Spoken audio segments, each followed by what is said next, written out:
good evening, everyone.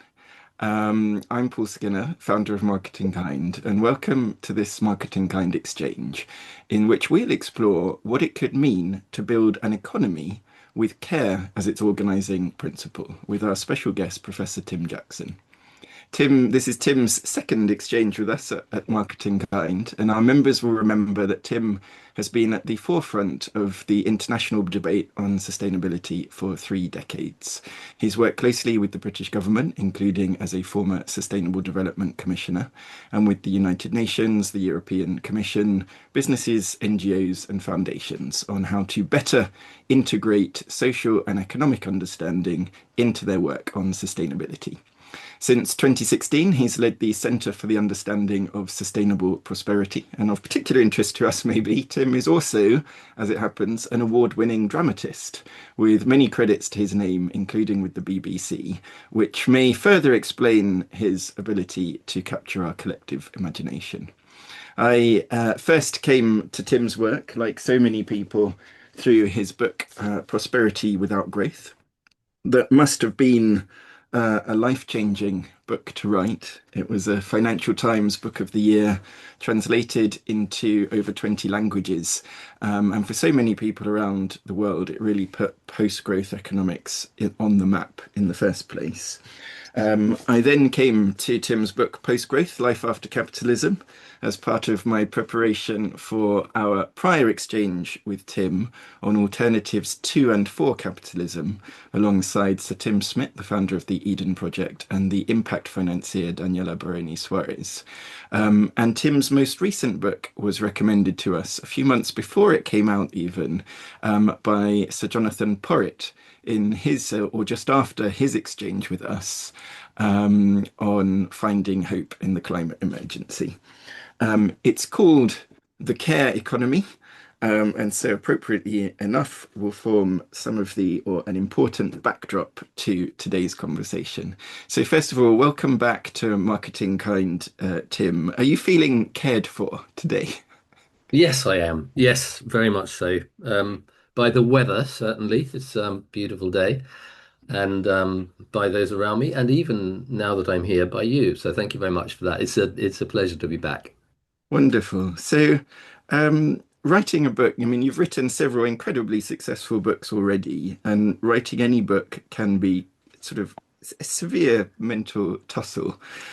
So, what made writing the care economy such a compelling requirement for you? What forced you to do it? And what do you mean by the care economy? Because it's ostensibly a straightforward title, but it's actually quite a novel framing for thinking about an economy as a whole.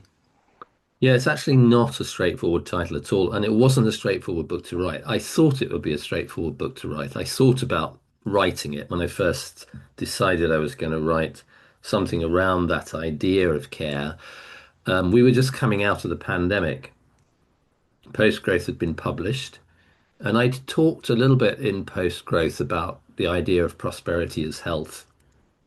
And it seemed to me from that, if you think about prosperity primarily as being about health, then you should be thinking about the economy in terms of care. That's what the economy should be doing. If you want the outcome, prosperity, to be health, then care must have something to do with it.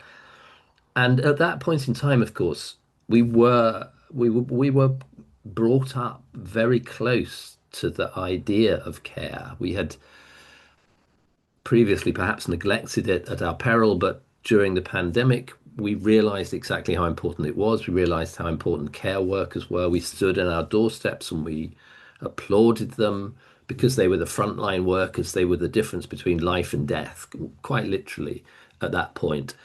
And so it seemed at that point a kind of obvious book to write. It seemed as though, and my case was really fairly straightforward. You know, if prosperity is about health, then the economy should be about care, probably more about care than about growth.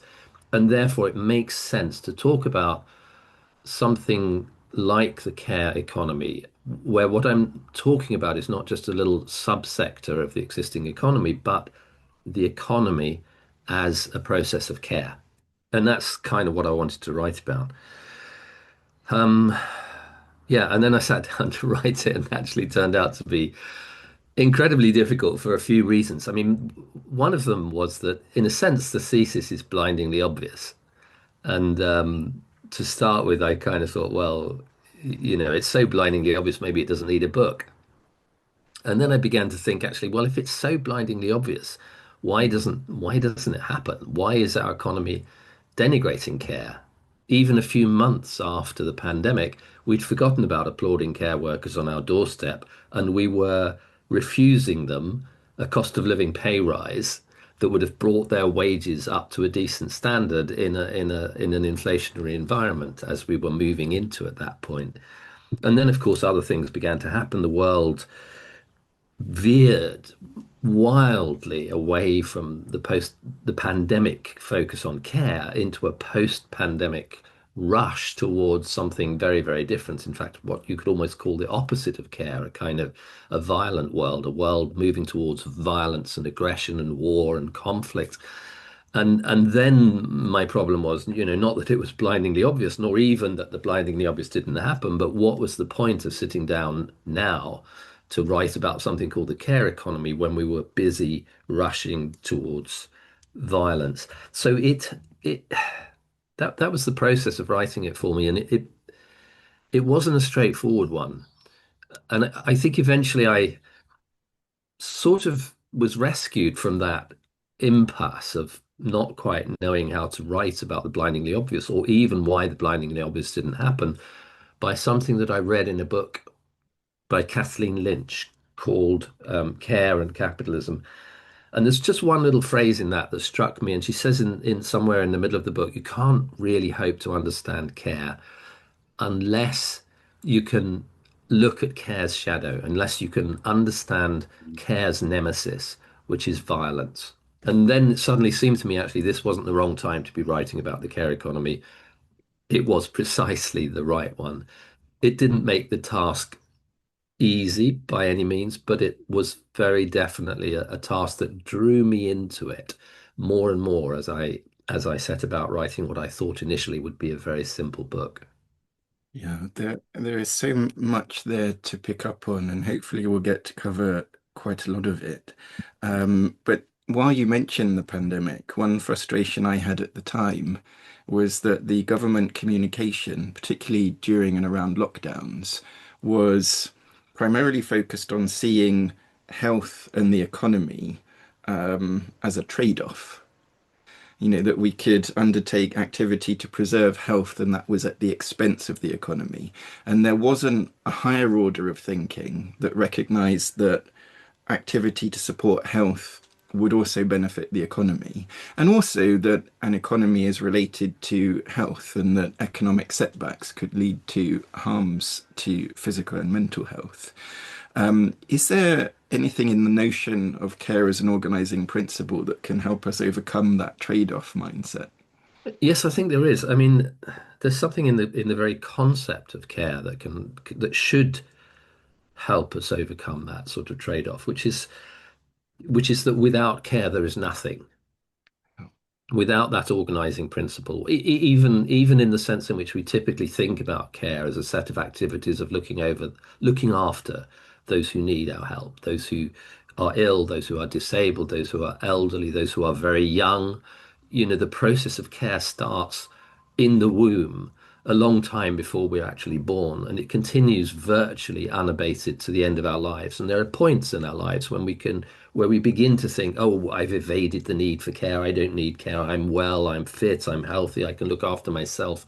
And we begin to reflect a little bit maybe on self-care, but we don't think of care as a relationship with other people as being something that we need at that point. And yet we are still dependent on it. And we're dependent on it through the care that's put into our nutrition, through our agriculture, through the things that keep us alive, through a water system that's clean and therefore healthy, a medical system that supports us when something goes wrong. So all of that apparatus of care is absolutely fundamental to anything else happening. And I think, in a sense, it's that that goes missing in the conventional view. The conventional view is, the health system is something that you can afford if you've got an economy that's growing well. So let's focus on the economy first of all. Let's get the economy to grow as fast as possible, and then we'll have, enough income that we can take some taxes from that. The tax revenues will pay for a health system, and the health system will make our lives better. And it's almost completely about face because there would not be an economy without the health, without the care that creates the health, without the organizing principle that from the very beginning has allowed us to interact with each other, to become workers in an economy that produces that wealth. And I think that's the mindset, the shift in mindset, I think, that's needed, and that in some sense I'm trying to encourage in the care economy, and to see actually this other way of looking at it, where care is just a luxury, icing on top of the cake. If we happen to earn enough, then we can put it into a health system that will keep as well.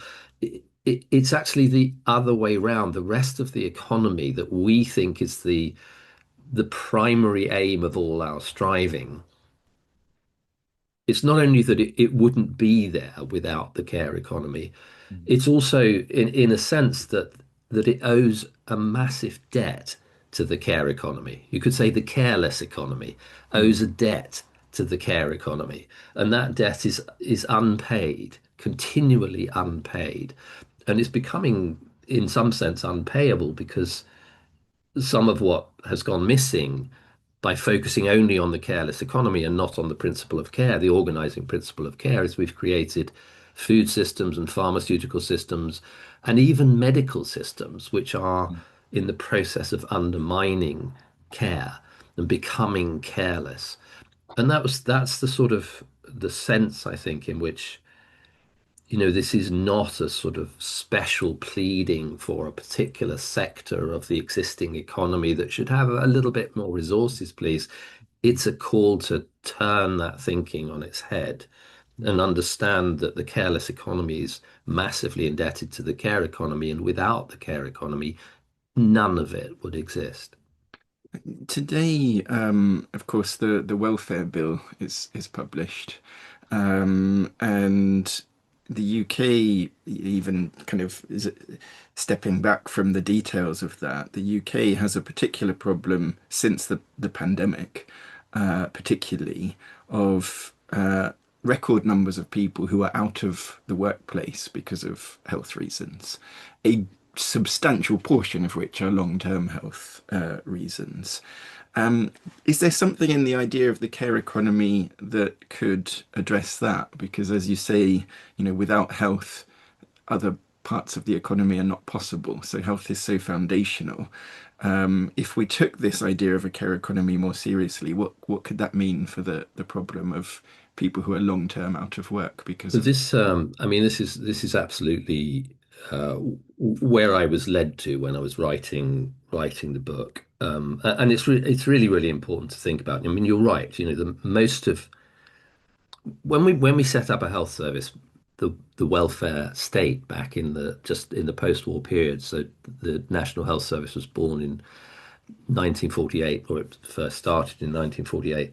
The burden of disease, what was making people ill, was mainly a mixture of infectious diseases and workplace injuries.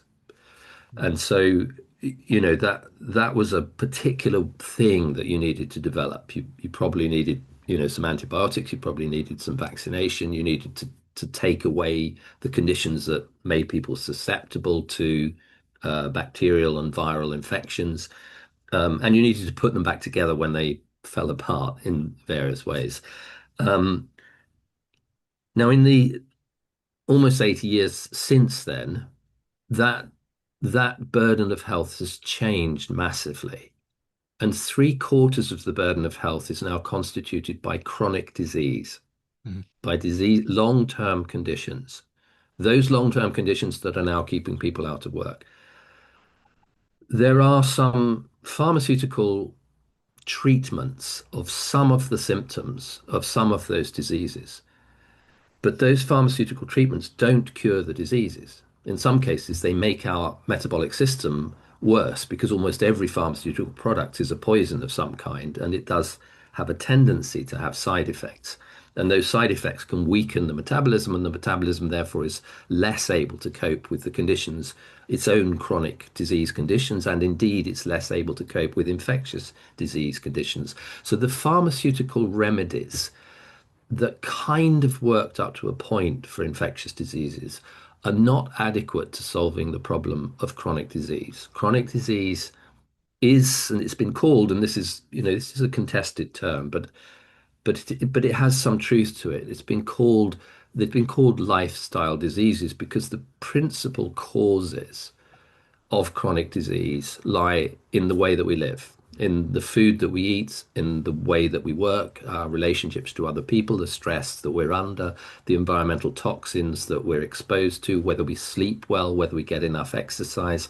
A lot of that is what you might call lifestyle related, which is not, and I want to come on to this point because it's really important, to say, it's not to victim blame. It's not to say that those people who suffer from chronic diseases have somehow done something wrong in their lives and therefore they're responsible for it. And it doesn't, okay, we can't solve your problem with a drug. Sorry about that. But, that's not a legitimate response to chronic disease. And we see why when we think about food, for example, food and diet is massively related to the chronic disease. One particular, you know, very clear link is diabetes. Diabetes and type 2 diabetes in particular is a result of diets which have become increasingly heavy in glucose, fructose, and refined carbohydrates. And that dietary change has happened since 1948. That's why there's a massive change in the shift in the burden of disease. Diseases exist now in prevalences which were unthought of back in 1948. And that massive uptake in diabetes, massive uptake in cardiovascular diseases, massive uptake in musculoskeletal diseases, massive uptake in Alzheimer's and degenerative diseases in the brain. All of this, the causes of this lie in things like our diet and in our diet quite specifically, and in a food system which has systematically fed us things which have led to chronic inflammation that have led to metabolic dysfunction, and those are the precursors to almost every chronic disease that we know about. In other words, so we started out, where did we start out? We started out thinking about a health system. Oh, this is something that we do when people go wrong and we can fix them with a drug. So we need a pharmaceutical industry. That's fine. But actually, for this burden of disease that we're looking at the moment, we've actually come out of that little matrix of a closely knit sector of health and pharmaceuticals. And we're actually saying you've got to look at the food system. As soon as you start looking at the food system, you've got to look at the agricultural system. As soon as you start looking at both of those things, you've got to start looking at how things are funded, who's actually investing in those industries, and actually where are the benefits of those industries going, and where are the costs of those industries being paid. And the way that it's going at the moment with the food industry, a big food industry and the processed food industry in particular, is that the profits from that food industry are going into the pockets of the shareholders, and the costs are falling on the health system, on the taxation system, on the public purse, on the benefit payments of the people who have long-term conditions, and indeed on the money that is now being channeled towards the pharmaceutical industry in a vain attempt to try to improve those conditions. So you're now no longer in a tiny little segment of the economy looking with a lens at, people in uniforms who look after you when you're sick. You're actually looking at the insides of the growth-based economy. And you're beginning to realize that growth in the food industry and growth in the pharmaceutical industry and growth in the insurance industry and growth in the financial sector, these things are driving the careless economy and undermining our health. And that's exactly the lens that you need to look at chronic disease through. We can no longer afford to look away from it. The burden is huge. I did a piece of analysis actually just after the book was published for the Food, Farming and Countryside Commission in the UK. And in the UK, the food-related costs of chronic disease are now at around £268 billion every year, which is substantially higher than the budget for the NHS and higher actually than all health expenditures in the UK.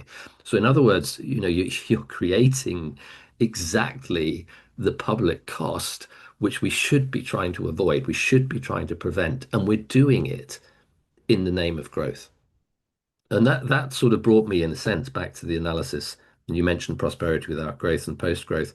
It brought me right back to that analysis of the growth-based economy and the ways in which it can turn out to be a false economy, an economy of what the late ecological economist Herman Daly once called uneconomic growth, because really, it's more money for somebody somewhere, but actually it isn't more prosperity. When we think about those challenges, and you've talked about food and pharmaceuticals, I remember talking to a senior pharmaceuticals executive before I wrote my first book, and she said that the trouble with pharmaceuticals and the transition in our health needs that you've described is that it's very difficult to make a business model, in her words, out of a never event. Yeah. It's much easier for them to have a business model around trying to address something that's gone wrong. And otherwise you'd have pharmaceutical companies trying to get Britain dancing again or something. And similarly with food, um, the most straightforward business model and economic logic is one that scales. Right. And so you want something that you can make a lot of, and every Mars bar is the same as the one before it. So it's a scalable model. So how do we address business models? What is the place for the discretionary efforts of individual enterprises to become more care oriented? And what is the place for collective levers of change? Yeah, that is a really crucial question. I mean, it's similar to the question about where is the space for individual change. If you suffer from chronic disease, could you change your lifestyle? Yes, you could. You could eat differently. You could have a different diet. You could reduce your carbohydrates. You could increase your fiber.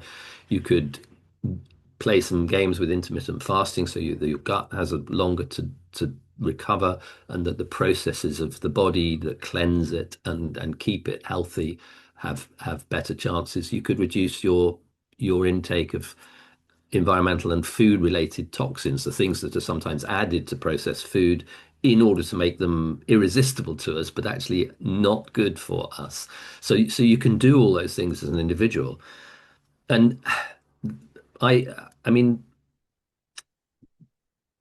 just as a sort of personal anecdote here, during the process of writing the book, I was diagnosed with diabetes. So I know, in a sense, not just that it's possible to do that, and I've done a lot of research into how you do that, but also that it's almost impossible to do it.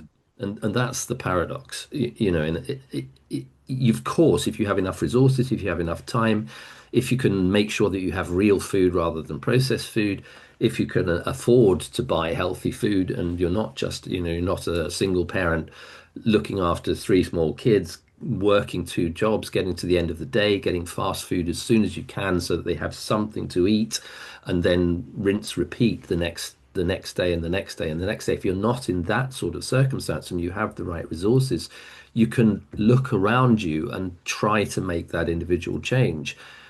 But then you're still, even in that position, which is a luxurious position to be in, you're going to go into the supermarket and look around and say, there is nothing here I can eat.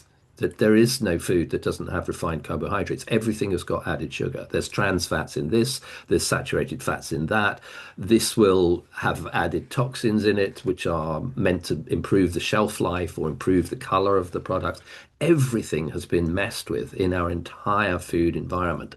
So it's a kind of a paradox. At the individual level, with the right resources, you can kick some of this chronic disease back into the woods, and you can give yourself a better quality of life. You can make that happen for yourself. And yet at the same time, it is totally unrealistic to suppose that you can approach public health in that way. You cannot expect population health to shift when the entire environment is working against people. And I think the same thing, I'm using that, both as a really important illustration of the need for structural change, but also as a kind of illustration, a metaphor for what it's like for businesses as well. So, yes, if you're a business, could you be a business with purpose? Could you create that purpose and say, actually, I'm not going to run after stock market success by minimizing my labor inputs, by reducing the quality of my output, by making sure that I make my products as irresistible as possible, even if they're unhealthy or dangerous, or not, or perhaps useless, or perhaps just fall apart as quickly as possible. I'm not going to do that, even though I know that it will improve my profit margin, that will improve my share price, and therefore I'll be a successful business. I'm going to do something different. I'm going to try to sell, for example, this is a real life example. I'm going to try and sell food without packaging, which is made in fields without fertilizers and pesticides and is available to ordinary people at a decent price. And I'm going to make sure that, my supply chain is fair, that my workers have good conditions. I'm going to do all that. Then the question is, can I do it? Yes, you can do it because we see businesses that are doing it, but can you expect the entire food chain to follow that example?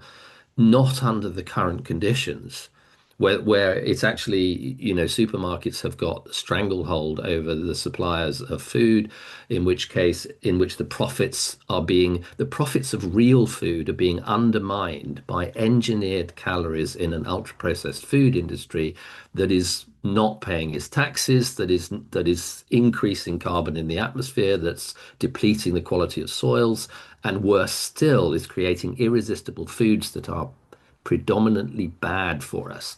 The real food business is very quickly going to find itself outcompeted by the engineered calories that are making us sick. And that's a place where you absolutely have to think about system change in the context of a regulatory environment, a financial environment, government support, education. You have to really get into the nuts and bolts of what a food system would look like, could look like, if it wasn't designed to make us sick. So, obviously, economists like to measure things.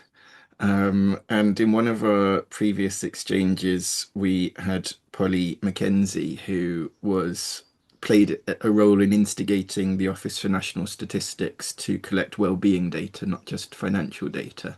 And so one way of tackling that systemic issue that you talk about is to think of other measures.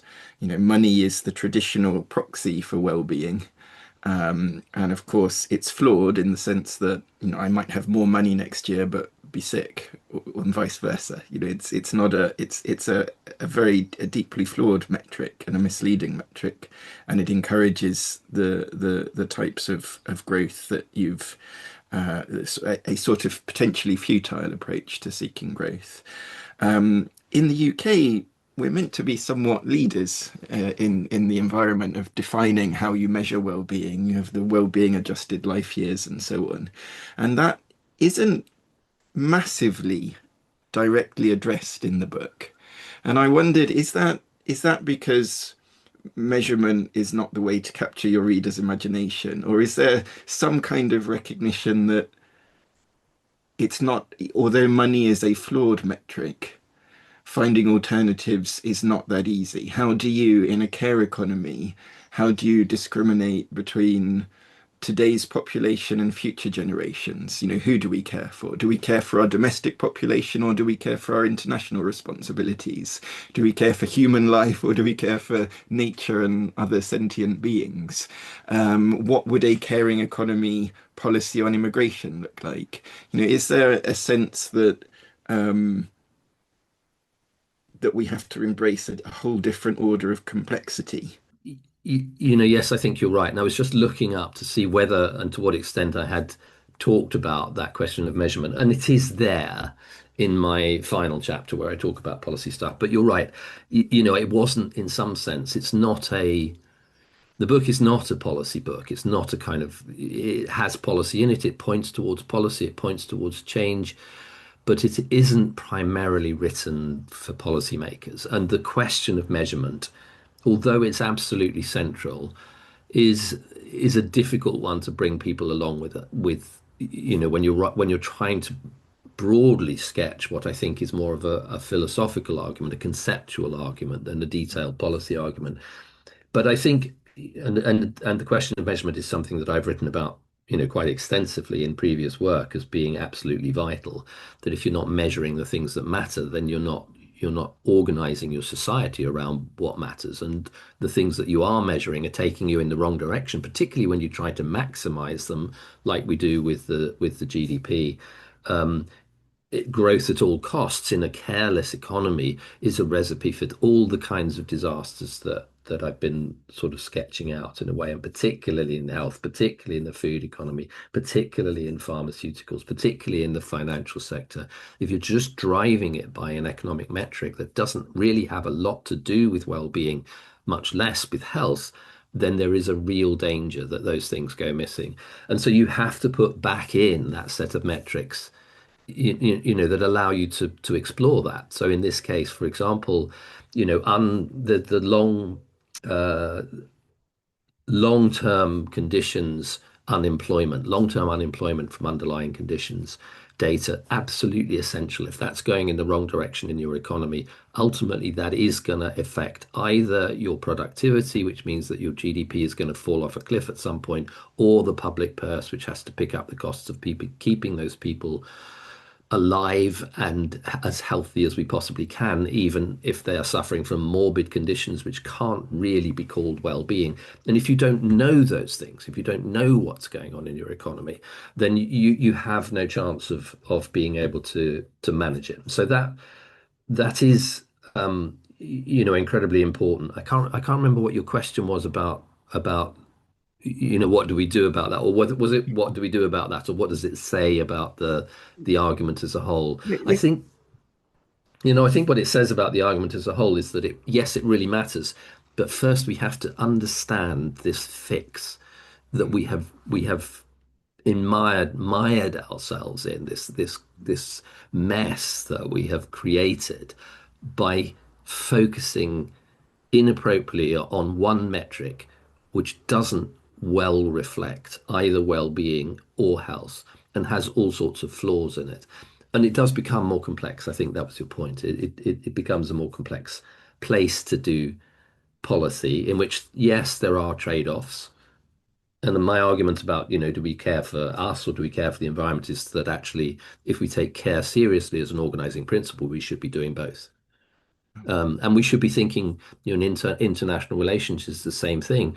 Do we care for our country or do we care for other countries in a world that's increasingly interconnected, in which all the problems that we create by over caring for ourselves come home to roost later because we've only looked after our own growth at all costs mentality by exploiting and plundering resources in places which are now impoverished and trying to escape climate change and mired in conflict, then ultimately those problems come home to roost. So there is a sense in which I think the principle of care, and we still haven't quite defined it in the way that I define it in the book, but in which that principle becomes something that we apply to our endeavors within the economy and within society, as happens in the body, in fact.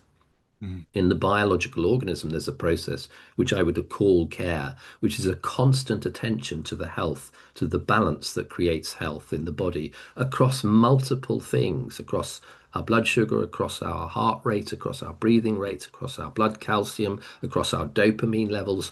All of this at the same time, we have evolved actually as this extraordinary complexity Mm. in order to maintain health.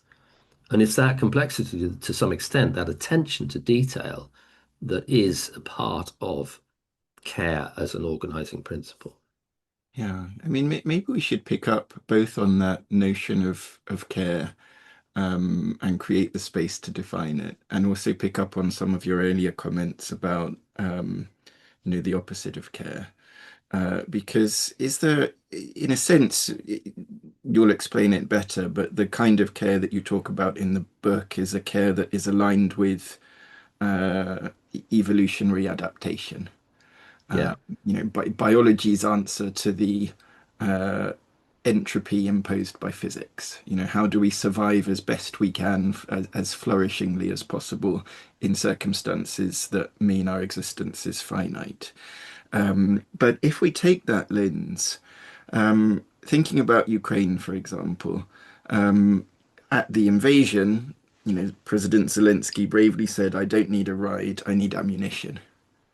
And that was a big moment for the humanitarian sector that I happen to have done, that I happen to have worked with, because there was a recognition of weapons as aid.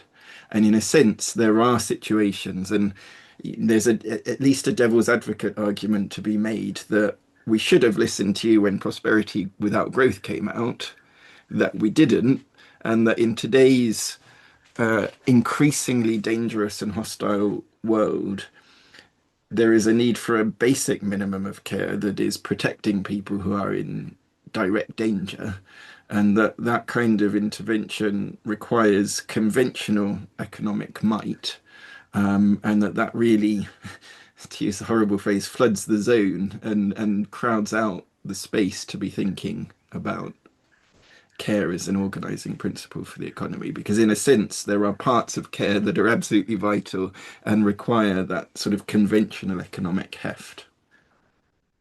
Yeah, that's a really challenging viewpoint and not one that I find myself massively in agreement with. I mean, if we were to take a biological metaphor, you could say, suppose that I stepped outside and I trod on a thorn. And the first thing my body would do would be to send the forces to repel the invader.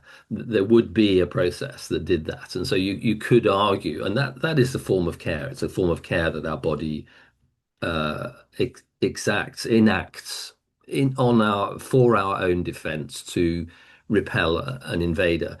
But there's also a kind of, you could also argue that there's a form of care which would have had me aware of the thorns on the ground and aware that I was barefoot and aware that I was about to step into a place where I was going to expose myself to a danger which would then call up this defensive response. And for me, I mean, for me, actually, the system of the situation with Russia and Ukraine is not only similar to that, it's to some extent worse than that, because this was a situation in which, for quite a long period of time, NATO and the West and the US in particular had been out there gathering as many thorns as they could to sprinkle on the ground to make sure that there was one that we would step on, um, if we dared to step in the wrong direction. It's not a very good metaphor actually, but the point is that there were many points at which diplomacy, in which stepping back from that confrontation and negotiating, even within 3 months of the invasion of Ukraine, for example, there were opportunities to do that, and there were agreements that were made. There were Russia and Ukraine were at the table, and the West decided against advising Zelensky to accept those commitments. In fact, Boris Johnson travelled to the Ukraine almost immediately after that agreement was nearly made, and the story goes, at least, that he was influential in having Zelensky turn down the agreement that had been forged. But even way before that, NATO's promises not to advance an inch eastwards towards Russia were overturned again and again in the Baltic states, in the neighboring regions, and ultimately in Ukraine in 2014, which is really where the invasion of Ukraine kind of has its most obvious roots. The US was implicated in overthrowing a government that valued neutrality, rather than a government that wanted to move towards NATO. In other words, they engineered a situation in which there was inevitably going to be thorns on the ground, and we were inevitably at some point going to have to tread on them. And yes, that may be the point at which, of course, you've got to defend people who are defending themselves against that external enemy.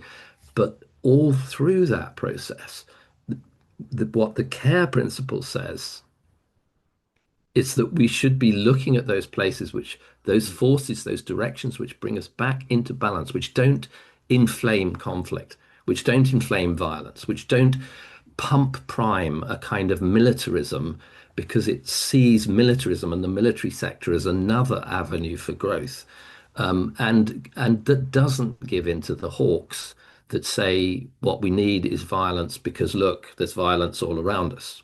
If we hear those voices, I'm not saying there isn't a reality to the dangers of the world, but it's also a very self-fulfilling prophecy in a world in which we're selling arms all over the world and incentivizing all kinds of conflict for economic interest on the one hand and for political power on the other, rather than engaging in that attention to the health of our relationships with people around the world.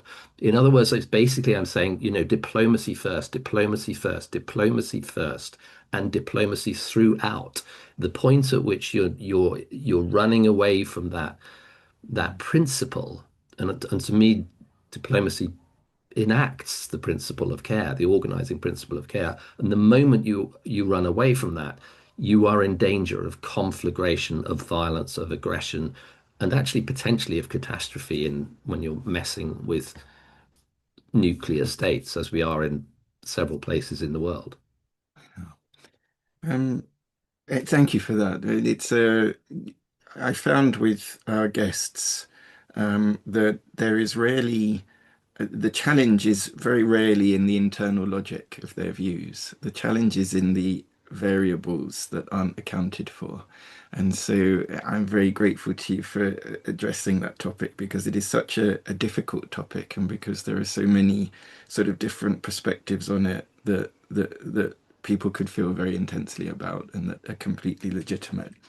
I want to turn to the topic of storytelling because although you're an economist, you're also an award-winning dramatist, and narrative is always going to be part of a marketing community's theory of change. And I don't think I've ever done this in Exchange, but I want to read a few lines from your book. It's from the Early in Death and the Maiden chapter.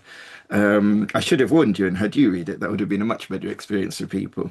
But just to give people a flavour of the lyricism that has crept into a book ostensibly on economics. The sky is dark and starless. A light rain is falling. A cold breeze shakes loose the last of last year's leaves. As they cascade down around me, I reach out to catch them. They melt like snow in my hands, leaving traces of white dust like ash on my fingers. Where am I? Somewhere familiar, somewhere I've been before, many times. Somewhere on a journey to or from a familiar destination. I recognize the structure of this feeling, a sense that I'm caught between two worlds, uprooted and disoriented, temporarily lost. I wonder, is there a sense in this that in the book you talk about a couple of potentially frustrating meetings with government ministers and conferences where people aren't really listening to the evidence. Is part of the rationale for the lyricism a recognition that we're not in a place today where evidence alone is going to unlock the right thinking and answers, and that we really need to invest in fundamentally a different story of what living society and the economy is all about if we're going to achieve change? Yes. Um, when Prosperity Without Growth, as you probably know, started its life as a report to the UK government. And the logic of it was, in my mind, was that, I'd write a brilliant report that was logically faultless, that nobody could disagree with. I present it to government. We reported directly to the Prime Minister at the time. Prime Minister would read it, he would understand the arguments, they would enact policy, and then we'd see change. I mean, I'm not sure that I entirely believed that that would happen just like that, but that was the logic of what I was doing. And the Prosperity Without Growth had a huge impact outside government. It changed nothing in policy.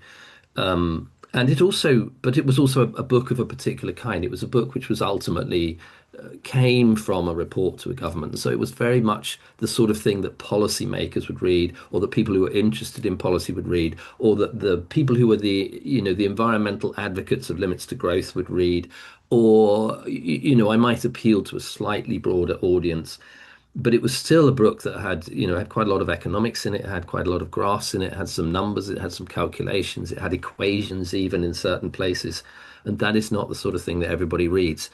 And I think an advisor said to me at the time, but Tim, the logic is impeccable, the politics is impossible.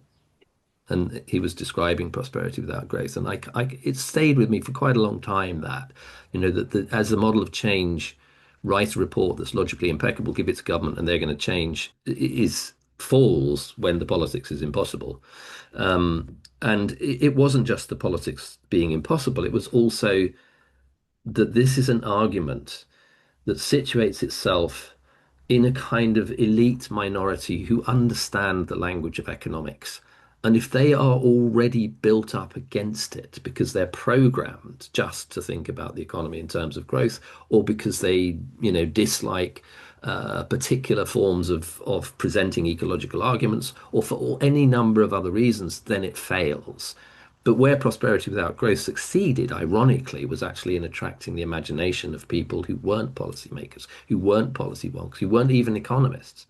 And I think in the subsequent books, Post Growth, Life After Capitalism, I went a little bit more in that direction of sort of saying, I want these to be the philosophical arguments. I want them to be accessible to everyone. I want everyone to feel that they have a right and some responsibility for understanding economics because it belongs to all of us. It doesn't belong to an elite.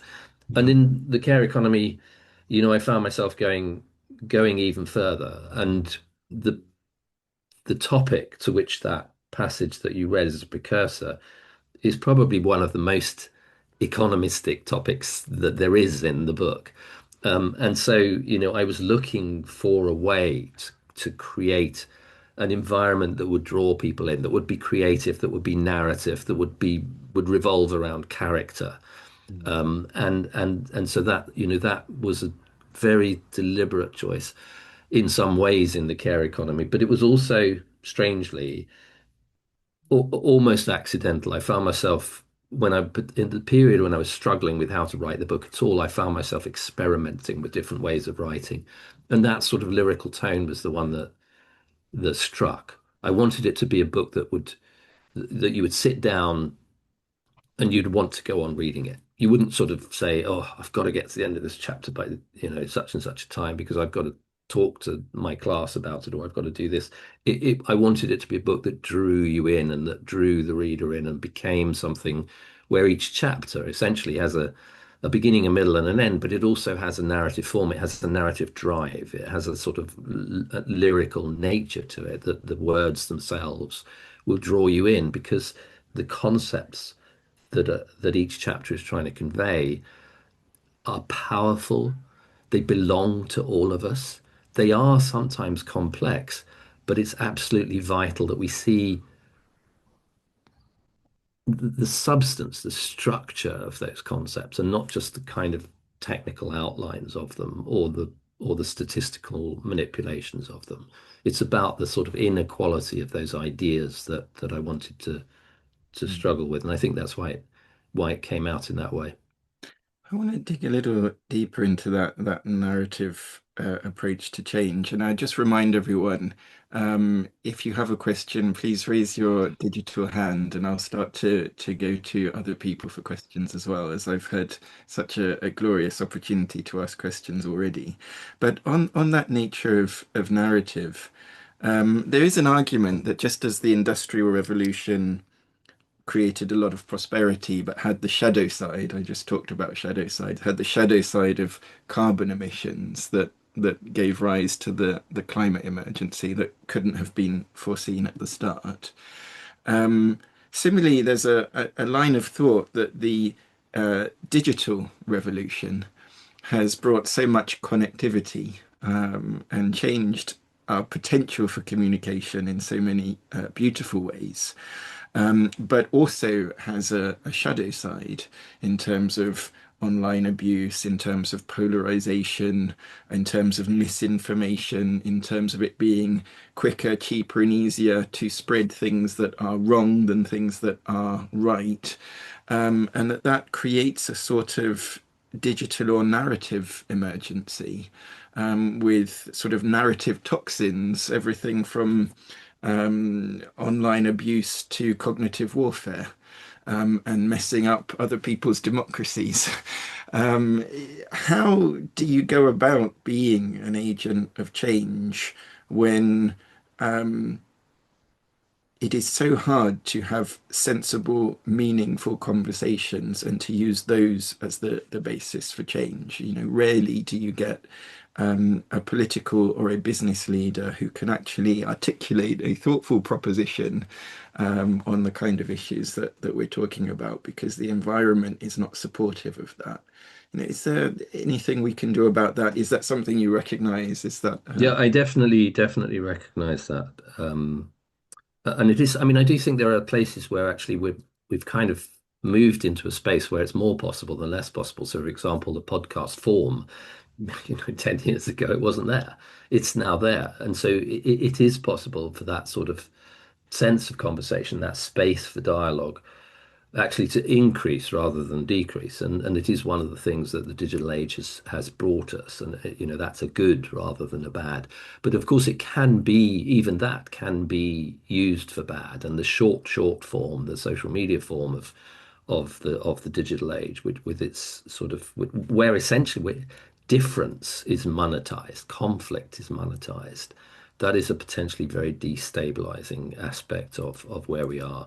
But to me, and I haven't really fully thought through this yet, but in the presence, for example, of ChatGPT, where I can predict with absolute certainty that it's going to increase the amount of written output that there is. It's so much easier to organize things, to write things. ChatGPT is already doing it. Half of what's on LinkedIn as posts has been written by ChatGPT, and quite soon, a lot of books are going to be written by ChatGPT, and most marketing is going to be written by ChatGPT or something like it, or DeepSeek, whichever is better at the time and faster at the time. And that's a place for me where there's something to hold on to in the sense of human creativity and narrative, because and the narrative have to have the narratives cannot be ChatGPT narratives. They cannot be things that ChatGPT would have come up with by looking at all the large language models that it's got accessible to it that has been done in the past. It actually has to be a sort of genuine creativity, has to be a genuine narrative form that has a human voice to it. And so in some ways, I think, that's quite an interesting place for marketeers and indeed for writers generally to be, because it calls on authenticity. It calls us on us paying attention to what is authentic in a given context rather than paying attention to what's efficient or fast in a given context. And that's a profoundly human characteristic, to be able to do that. And it is ultimately what makes narrative, what makes story, what makes communication both powerful and relational, and brings people along with you rather than alienates them with statistics or something they've heard a million times before in some other form. I've been listening with a great, obviously a great deal of interest. Having worked at grassroots with particular difficult cohort over the last 12 years, and now working, interestingly, within the parameters of the NHS and the whole care system, with a degree of horror that I can communicate very well, but probably would not dream of doing so here. The thing that really comes across to me is the fact that, and it comes to the storytelling and it comes to the talking and the face to face, is that it's the communication skills that we seem to have lost, and the care, which I look at more to do with care, the care of each other rather than an illness care, but the belonging, the community, the way that we looked out for each other. So the loneliness, the isolation, and that underpins to me the loneliness, the whole issue around the care, the whole issue around the the way to change things fundamentally. It, it, Listening, the task is immense. Nature reflects exactly nature, nurture. It's so reflective of each other. And interestingly, listening to Tim about the whole thing, I mean, a friend of mine who's just been looking at getting an organic farm, that he's gone organic and looking at investing in that. He can't get investors to do it because there's no investment case for going organic. Doesn't matter how good the stuff is. It doesn't matter all the stuff it does to the nature. It just isn't there. So your whole thing around the food chain, the whole all of that is so hard because we're not talking to each other, to our children, to the people who actually have the ability to help create that turnaround. And I don't have an answer for it, except that when I do see people connected face to face and talking to each other and looking at all of that, their value shifts to being about people and about joy and about laughter and about their environment and about the food they eat and about helping each other. I don't have but it's just fascinating listening to it in such a huge picture when some of the stuff that's been able to be happened at grassroots around connectivity is exactly what Tim is talking about, and you've referred to do with change. How you do it, God alone knows. But it's like the stones in a pond. Lots of stones, small stones thrown into a pond have a bigger ripple effect than big ones. And I don't know if that, but yeah, it's scary in so many respects, and helpless making, and the information overload and the lack of communication and talking to each other in places where it is, and I don't use safe places, but places where it's safe to have discussions that you can disagree and agree to disagree, is, I think, vital to all of this. Yeah, I totally agree with that. I mean, I think, and you're right to say, that the care quite often is about that sort of looking after each other in a relational way. In fact, that is in the book, although I talk more about the structural things. And in fact, that chapter, the one that Paul read something from, to some extent goes to the heart of that issue, because that process that you're describing at in the local instances where you're engaging people with people and creating those relationships and developing those relationships and having the space, ultimately that's a process which is about time and having time. And I think that is a fundamental characteristic of care. And that chapter that Paul was quoting from was essentially showing how what capitalism has done is it's systematically expunged that time from our activities, both our economic activities and to some extent our social activities. And it is the place that we have to reclaim, because time is a fundamental aspect of care, because care is the principle that allows us to return to health, because health is our ultimate Mm. prosperity.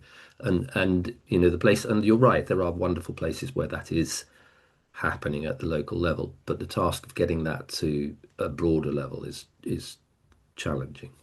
Very. Um, Thank you, Tim. It's fantastic, and really interesting talk. Um, two two points, I guess. I related a lot to what you were talking about with the ultra processed foods. I've read and researched Chris Van Tulleken book about ultra processed food, which kind of leads one to think about how on earth are we letting Unilever and the like actually get away with we know they're killing our kids, and we're letting them do it. So how is the government actually allowing us to do that? Then in I guess related to that, I wondered if you'd heard about Gary Stevenson, the trader who predicted the breaking of the fall of the economy, and his viewpoint on the economy and what happened post COVID. One that he said that within COVID, all of the aid that Rishi Sunak pumped back into the economy was because when COVID hit and everybody stopped doing stuff, all of the billionaires stopped spending money. So the government had to put back in the money that the billionaires were no longer spending. So that was kind of I guess the reason behind that. But then also he looked at the division of culture. There was only the time when we had a growth of the middle class was the 1970s. And since that point, the divide between where the wealth is continually growing. That is the problem, because what the billionaires are doing is that they are feeding this world of marketing, of branding, of setting us against each other in order to continue to make that divide. Because what they're doing is setting ourselves against, most publicly immigration on things like that, saying blame each other, as opposed to, because and the reason they're doing that is because if we do actually realize that what they're doing to us and the money they're taking away from us, or the fact that they're buying everything away from us, is actually that we will start walking up to their front doors with pitchforks and saying we want the money back. So the reason that they're actually playing with us, and really all of the things that we're talking about here are being caused by that binary fact. Those who want money are taking it and taking it more. And quite often when we get caught in the middle of organic and sustainability and etc., they're all very valid, but they can be seen as a distraction to actually, well, what's the real problem that's causing this? Yeah. Wow. I mean, I don't disagree with what you're saying there. I mean, a couple of things to point to, I suppose. Um, One is that there is a march. One of the organizers of it is Dolly Van Tulleken, who is Chris Van Tulleken's sister-in-law. And it's just called Enough is Enough. We're sick of the fake industrialized food that's taking over Britain. We want proper, delicious, real food for all. It's actually Rosalind Rathaus from the Cookery School, founder of the Cookery School, has organized a peaceful march to fight fake food. And it's on the 6th of July in London at 12:30 p.m. So anyone who feels as strongly, obviously, Neil, as you do and as I do, that's a good place to kind of express some of that. And to some extent, that probably isn't going to tackle your big picture, which is also made, I would say, in a very clear way by a couple of other books that I've been reading recently. One is Limitarianism by Ingrid Robens, which talks about limiting extreme wealth, partly because of that destructive influence that it's had. And another one is called Extractive Capitalism by Lale Khalili, which is a bit more anecdotal, but it's basically making that same sketch that all the stuff that we talk about, the goodwill of sustainability, the rational policy making of prosperity without growth, thinking about how the economy should work, how we could make it better, tinkering at the edges, engaging in those lovely conversations that are actually very, very meaningful around care and relationship at the local level. All of that stuff is not only pissing in the wind, to use a metaphor. It's also a distraction because we feel like we're doing something and we're actually not. We're helpless pawns of the game of these people. Now, it's very easy, I think, to kind of characterize the situation in that way and tempting to do so.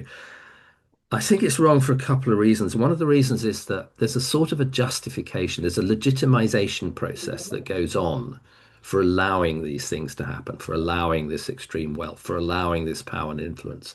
And that legitimization process has a lot to do with our narratives around progress, around growth, around what prosperity is, around how the economy should work. And their vision, the vision of these tech bro billionaires and all the other people who are extracting value from the economy at the expense of things like health, is only supportable in an intellectual framework that draws on all of those things. That idea of efficiency, the idea of growth, the idea of, the selfish pursuit of the individual creates the social good of the society.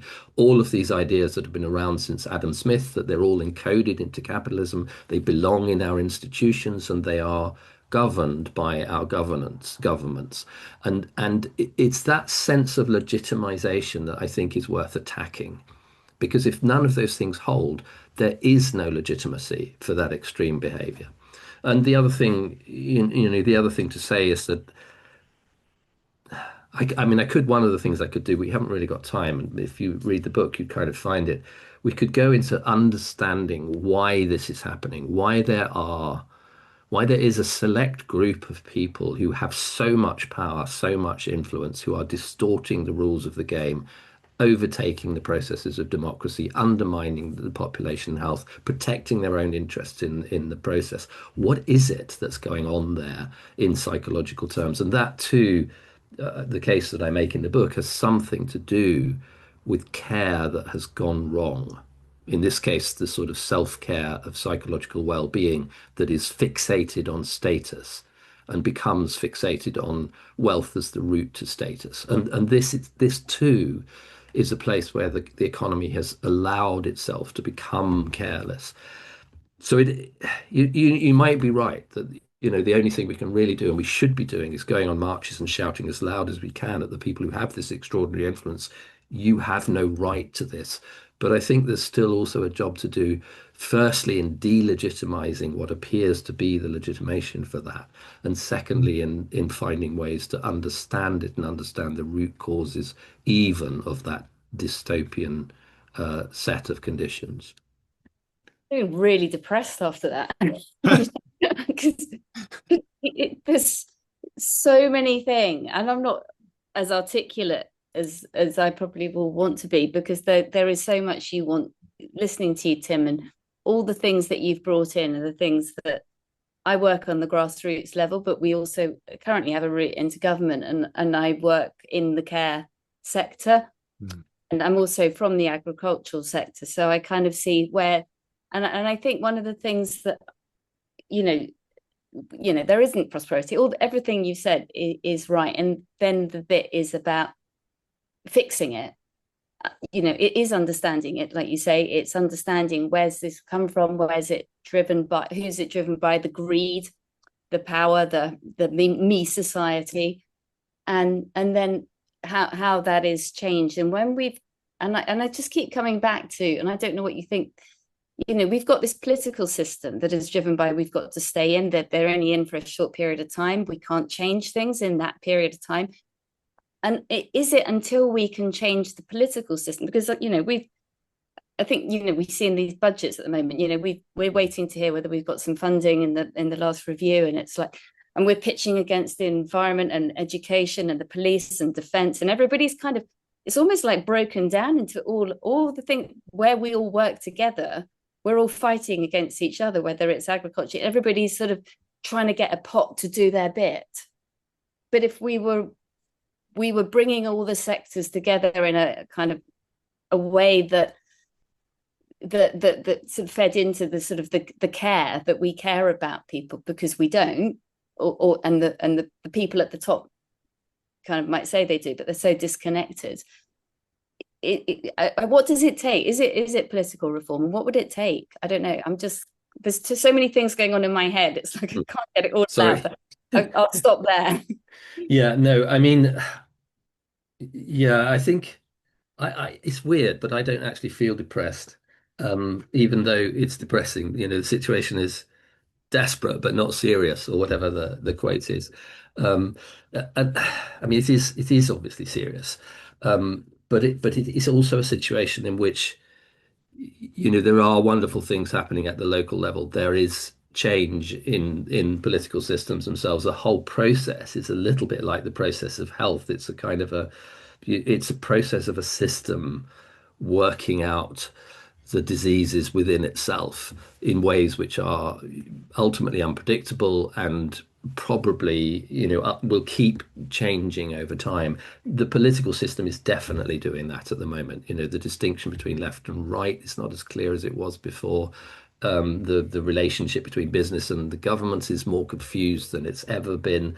The influences of government on people are quite frankly scary in some ways, and their ability to attempt at least to control them in ways which are very, very suspicious. And yet in the middle of that, it does seem to me, I mean, I just want to read you this because I just want to know what you think of it. But my final chapter, and it is a book that ultimately does move towards, are there things to do, and what are there? What are those things? But I just want to quote, because it sort of made me laugh, but also helped me. Alan Watts in a book called The Wisdom of Insecurity. The question, what shall we do about it, is only ever asked when we don't understand the problem. If a problem can be solved at all, then to understand it and to know what to do about it are the same thing. Now, I found that immensely challenging, and I laughed because I'd spent most of my life trying to change policy by telling people what they should do about it. And I kind of thought, well, wouldn't it have been nice if I'd read that and just sort of said, um, all you have to do is understand it, and then everything will be fine. And of course, it isn't entirely true, but it does have a truth to it. It has a sense of being able to say, actually, and being able to step back from it to some extent, to step back from all of those messes that we're engaged in at the local level, that we're engaged in the professional level, all the frustrations we have at the institutional level, and to think of it actually as a kind of system working itself towards something. And I think one of the things that's really important to me, and it's another of the reasons for choosing that sort of narrative form that I spoke about before with Paul, is that what that narrative form can do is it can hold vision for us. It can hold the vision of how things should be working, even when they're fundamentally not doing that and clearly not doing that. And that vision provides a kind of lens. In fact, the organizing principle of care provides a kind of lens in each of those difficult situations to say, what should we be doing that would make this better? How should we be doing this in a better way? What would this look like if it had health as its goal and care as its organizing operational principle? And that process, I think, and the ability to articulate that in a kind of narrative vision, that process is what makes me not despair about it, even though the actual conditions we're in do seem to be pretty tough and not necessarily getting easier. The ability to be able to articulate how to go forwards in society is a skill that will never not be needed in whatever the conditions of the future might have. And I think our sense of, putting together that skill and creating that vision and operating at whichever level we find ourselves through some principle that has health as its outcome and care as its guiding principle, this is something that can tell us when we're on the verge of war, what we should be doing. It can tell us when government is falling, what we should be doing. It can tell us when our kids are not behaving, what we should be doing. It can tell us in situations that are both huge and minuscule and very personal. It's a way of thinking about our interactions in the world that I find gives me a sense of hope through agency rather than a sense of despair. Well, what a powerful note on which to draw to a close. It's a really good job that we record these things because that was such a beautiful impromptu speech uh, to give us all. In a previous book, you talked about the word respair, which I don't think I'd previously come across, that gives you hope back, and I think that's what you've done. You're one of only three people to have done a second exchange with us at MarketingKind, and although we obviously miss Daniela and Tim Smith, the opportunity to go so deeply into your ideas has, in so many ways, made today's conversation even more enjoyable than the previous one. I highly recommend, needless to say, The Care Economy. Reading it to me felt a bit like going on a sort of modern day pilgrimage with someone who was both a great storyteller and a great seeker of truth. Even in the passage that I read out, you had the notion of the structure of feeling being between two worlds. And for me, that reminded me of the existentialists' notion of there being a particular meaning that we associate with particular times, and also the notion that we're coming from one world that is on the wane and another world that hasn't yet fully been brought into being. And that new world will be narrated into being.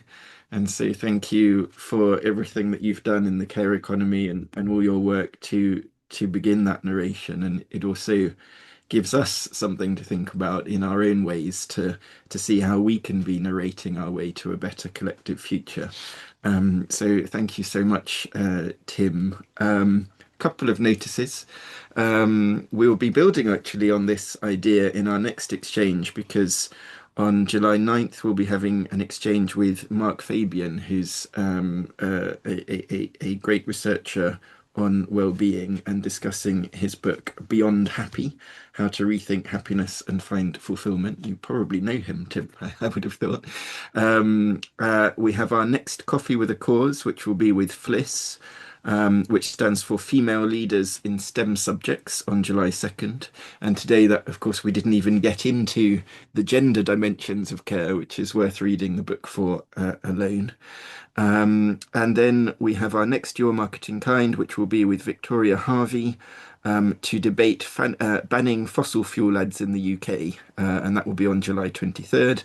And she came to us, of course, via Mike Berners-Lee, who is one of the only other two people who've participated in two exchanges with us. So thank you everyone for coming, and once again the biggest thanks to Tim for your generosity of thought and time. Thank you, Paul. Thanks for all your questions. It was a really fascinating discussion. Thank you.